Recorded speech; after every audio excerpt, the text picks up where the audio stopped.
虫鸣鸟是中国古代神话中的神鸟，有着非常特殊的外貌和传说。据传说，它是阴阳两界之间的守护者，能够驱逐邪恶和保护人类的安宁。虫鸣鸟的外貌奇特，两只眼睛中各长有2个瞳孔，又身体巨大，有着红色的羽毛和强壮的翅膀，可以翱翔在空中。虫鸣鸟的外形类似于普通的鸟类，但身上散发出耀眼的光辉，宛如一团熊熊燃烧的火焰。这种明亮的光芒可以照亮黑暗的夜空，令人叹为观止。传说中，它的气力很大，能够搏逐猛兽，能驱除猛兽、妖物等灾害。在中国传统文化中，民间新年风俗中，贴画鸡于门窗上，实即虫鸣鸟之一义。关于虫鸣鸟的出处，其实并不是在《山海经》，而是在东晋王家的《拾遗记》中。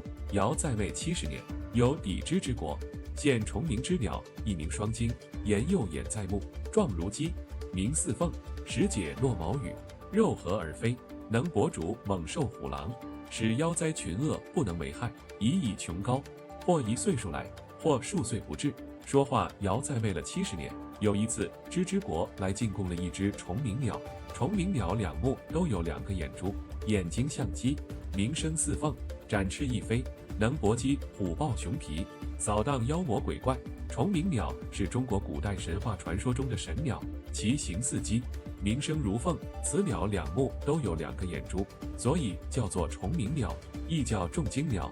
鸟有虫瞳为虫鸣鸟。另外，舜帝拥有4个瞳人，又名叫虫华。这2者之间是否有关联？是不是同一件事不同角度的说法？大家可以发挥想象。虫鸣鸟在古代神话中拥有着非常高的地位，它被视为祥瑞之鸟，能够给人们带来幸福和安宁。虫鸣鸟是一种富有魅力的神奇生物，它以其明亮的光芒和象征意义吸引着人们的关注。作为中国古代神话传说的一部分，虫鸣鸟为文化艺术提供了丰富的灵感，并在人们的想象和创作中扮演着重要的角色。因此，在中国古代，人们经常将虫鸣鸟的形象用于各种祭祀和仪式中，希望能够得到它的保佑和庇护。